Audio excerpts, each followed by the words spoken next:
Chapter 2. Saying Goodbye to America. It was a lot of news for a 7-year-old boy. Uncles dying, an English grandfather, a new home in England, a new name. He did not understand it all at first, and when he did, he was not very happy. "Oh, dearest," he said to his mother. Cedric's father always called her dearest, and so the little boy used the name too. "I don't think I want to be an earl. None of the boys in our street are earls. Please, can I not be one?" "Your papa loved his home in England, Ceddie," said his mother. "I think he would like you to go there and be an earl one day." "I'm sorry to leave all my friends, Dick and Bridget and everyone," said Cedric sadly. "And Mr. Hobbs isn't going to like the news. He says kings and lords are all bad people.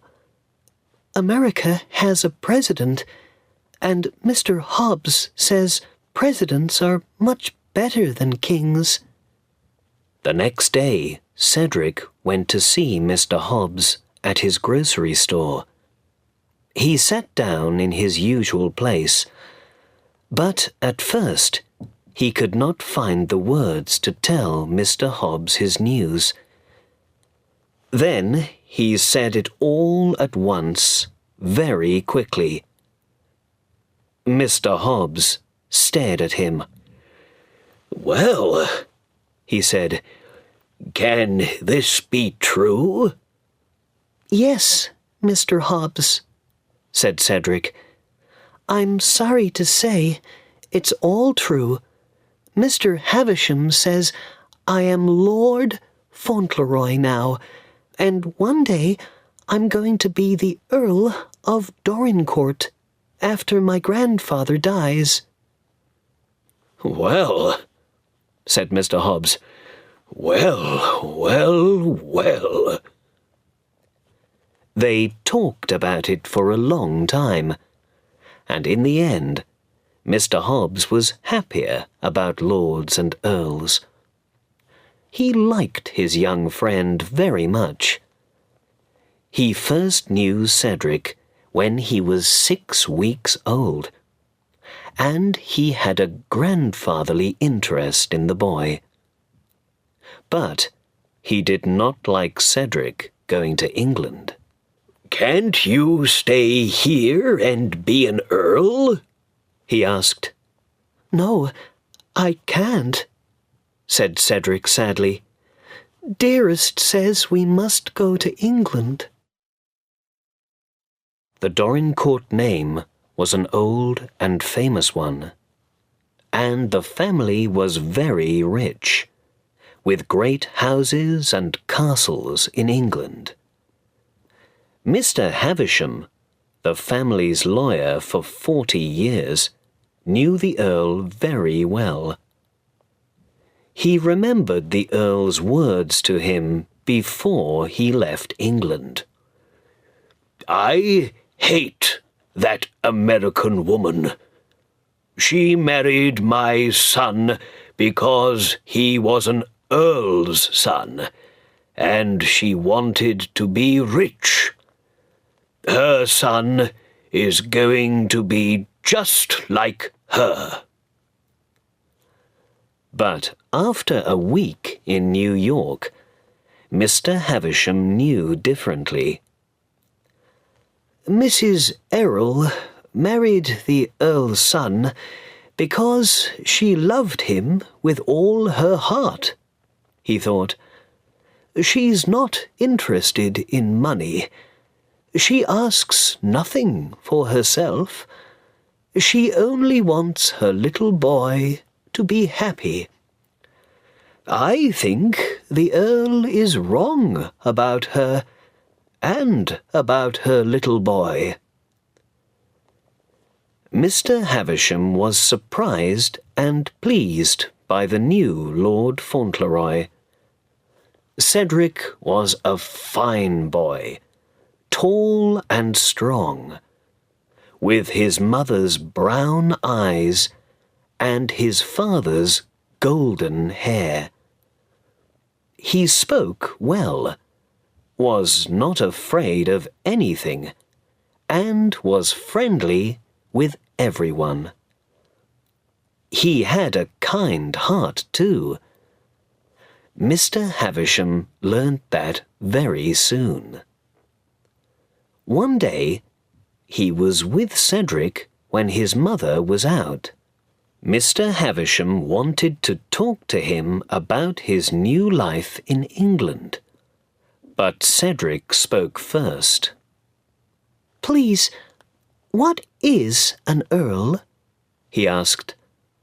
"I don't know anything about them.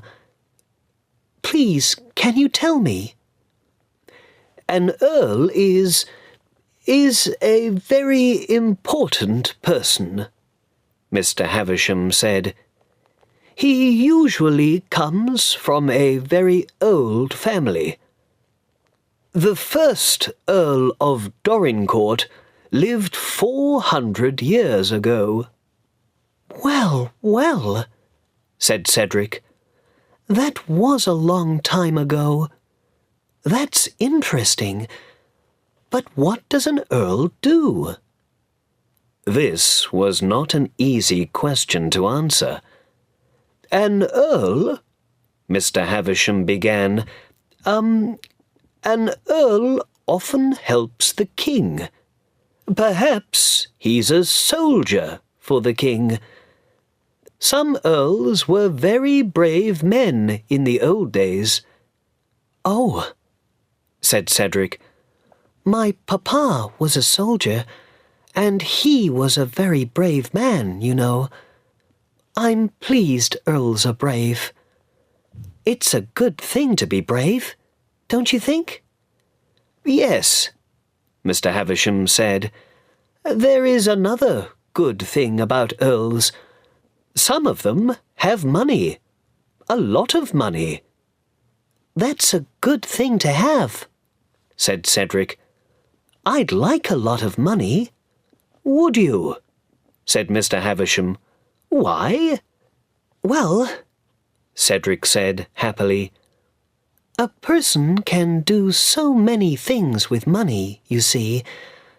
I can buy beautiful things for Dearest, like books and pretty dresses.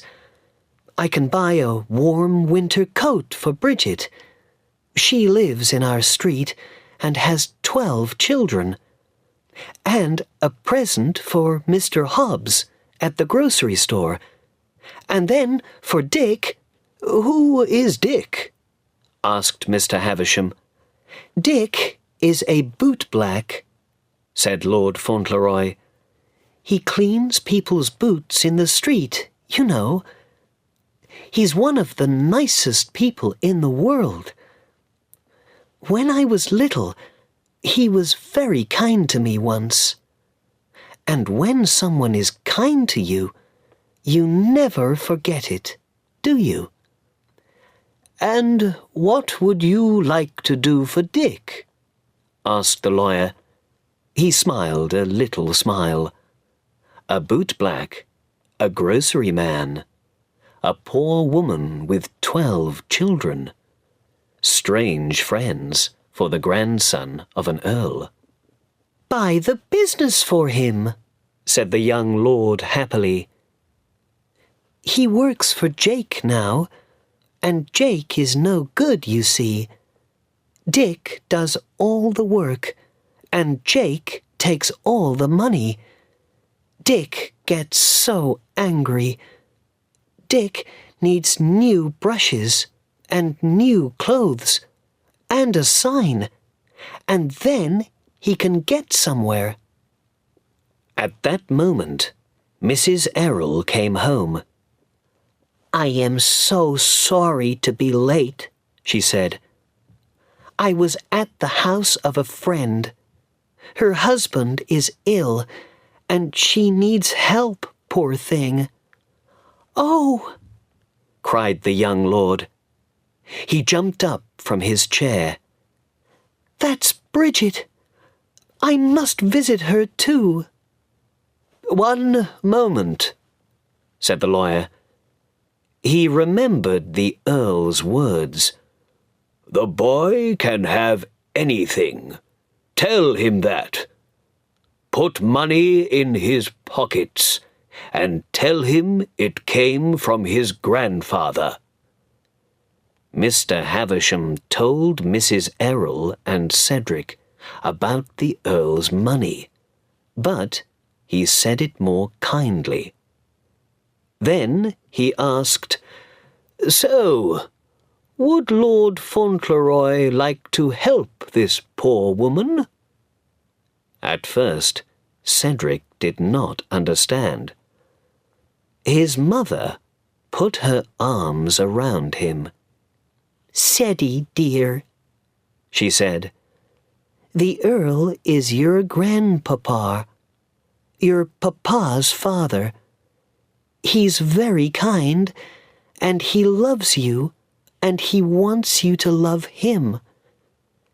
He wants you to be happy and to make other people happy.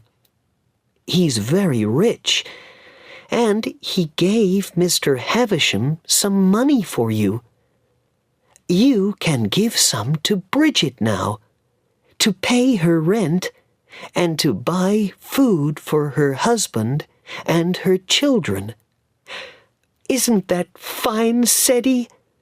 Isn't he good?" Cedric's face was suddenly very excited. He looked from his mother to Mr. Havisham. "Can I have it now?" he cried. "Can I run to her house and give it to her this minute?" Mr. Havisham gave Cedric $25, and Cedric was out of the house in seconds. A short time later, Cedric was back, with a big smile on his face. "Bridget cried," he said. "She cried because she was so happy. I think I'm going to like being an earl." The old lawyer smiled his little smile again. "What's the Earl going to think about that?" he thought. "He gives his grandson money, and the boy gives it to a poor woman to pay her rent."